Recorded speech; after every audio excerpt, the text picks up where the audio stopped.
Halo friend, kembali lagi di channel Talk P2P, tempat kamu bisa mengeluarkan semua unek-unek kamu tanpa takut ngerasa dijudge atau apapun itu.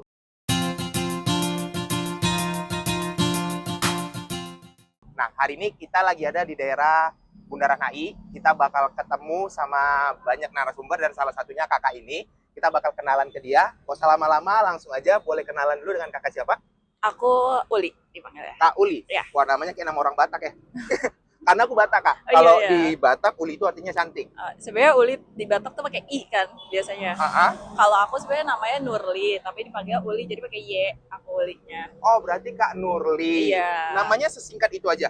Enggak dong. Ada lengkapnya. Ada lengkapnya. Gak usah kepanjangan, nanti mereka bingung. Iya. Oke. Tapi by the way, asli orang Jakarta. Iya, aku asli orang Jakarta. Tinggal di daerah mana? Di Jakarta Selatan, agak ujung. Oke, Jakarta Selatan, Cilandak dong. Cilandak masih sanaan lagi. Berarti pulang pergi naik? Aku tuh sebenarnya kantornya di Kuningan, jadi pulang pergi biasanya naik Transjakarta, terus KRL, cuman sekarang aku naik MRT. Oke, agak naik grade ya? Iya.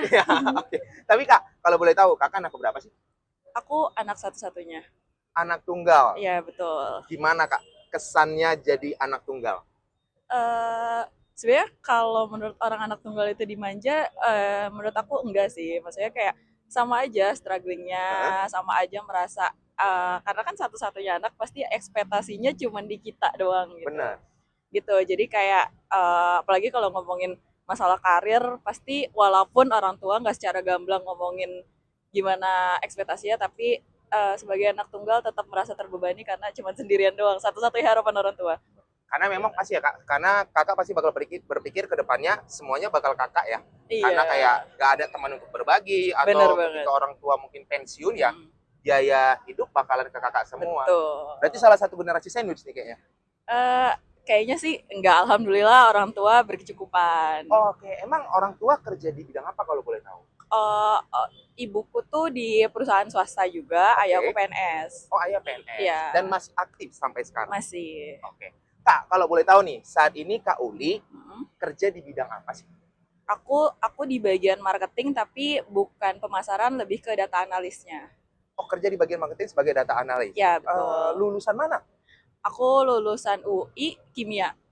Kok jauh banget ya dari kimia larinya ke data analis nih, gimana ceritanya? Iya. Jadi kalau menurut aku sebenarnya memang orang-orang banyak bilang rada disayangkan gitu kan, karena kimia is not something yang gampang untuk dipelajari, apalagi selama kebetulan aku 3,5 tahun gitu kan. Tapi menurutku kuliah itu nggak membatasi jurusannya gitu, kayak kimia harus kimia, enggak juga. Di kuliah tuh kan kita belajar gimana nganalisisnya gitu. Itu yang berguna. Jadi kayak dibilang nggak berguna, enggak. Kemampuan analisisnya masih dipakai. Aku sekarang jadi data analis gitu. Jadi aku analisis data gimana, dan itu pasti pola pikir itu berkembang dari selama aku kuliah gitu. Oke, Kak, kamu kuliah kimia, lulus 3,5 tahun. Itu menurut aku cepat loh, Kak.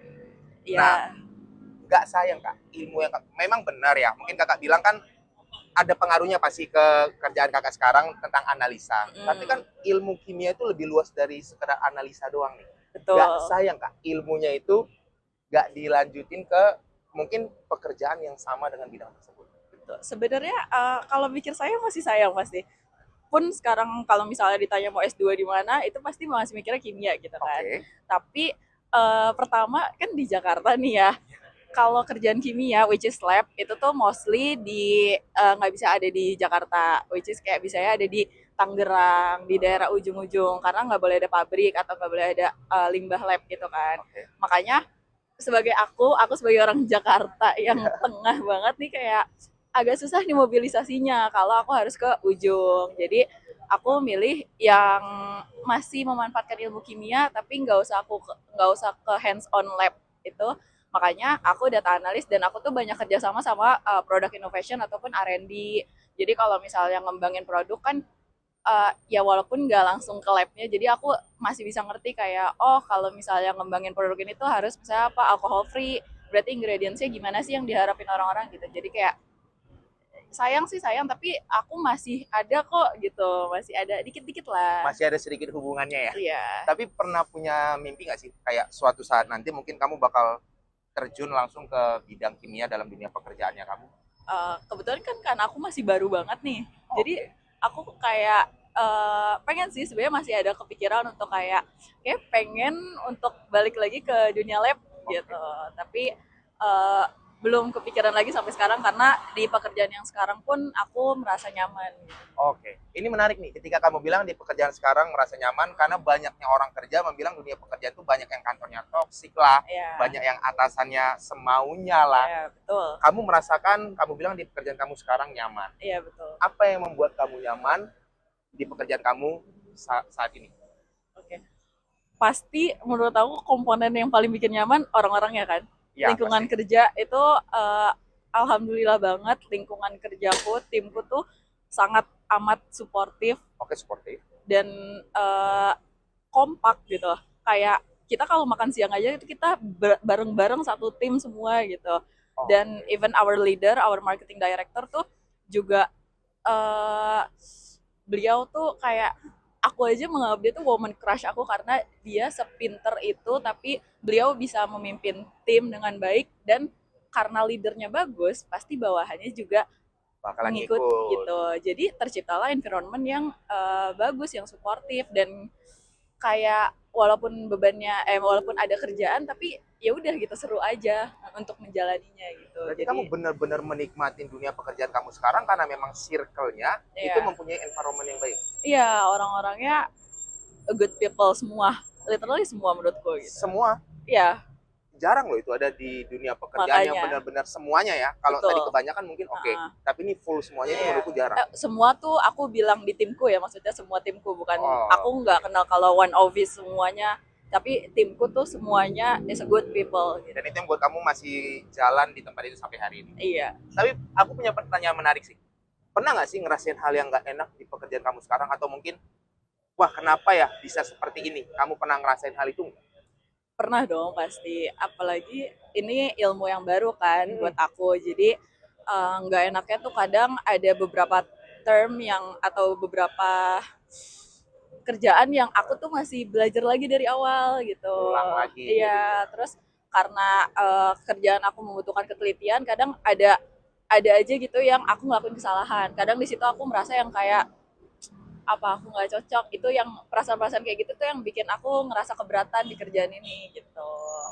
Selain itu nggak ada Hmm, oh paling beratnya ini apa sih mobilisasinya mobilisasi. itu. Kalau di Jakarta tuh sangat amat berat di mobilisasinya karena tiap hari macet. Iya, itu pasti. Iya. Tapi kan kalau ke KRL ataupun kendaraan umum Uh-uh. masih terjangkau kan sebenarnya mobilisasinya masih lebih cepat daripada kamu mungkin pakai kendaraan pribadi. Enggak juga. Maksudnya ke kantorku aku pernah pakai mobil pribadi itu lebih cepat, Ah, tapi costnya lebih mahal. ya, Kalau naik transport umum lebih murah, tapi eh, apalagi kalau Transjakarta ya, ya. itu tuh datangnya lama. Terus Oke. sekali sekali ya datang udah penuh semua karena datangnya lama, jadi orang udah keburu ngumpul gitu. Jadi paling menurutku dari kerjaanku tuh yang paling berat mobilisasinya. Mobilisasinya ya. Iya, Tapi transportasinya. kalau disuruh pilih nih antara kendaraan umum atau kendaraan pribadi, kamu lebih suka yang mana untuk beraktivitas? Hmm, kalau ngomongin kerjaan, kendaraan umum.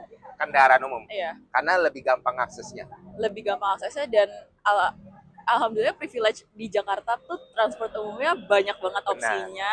Kayak ya udah bisa lewat manapun nanti ujungnya bisa ketemu di satu. Maksudnya pasti opsinya banyak, either mau Transjakarta, KRL, MRT gitu. Jadi Wala- lebih enak. Gitu. Walaupun kadang transit-transit ya. Betul, Oke. itu.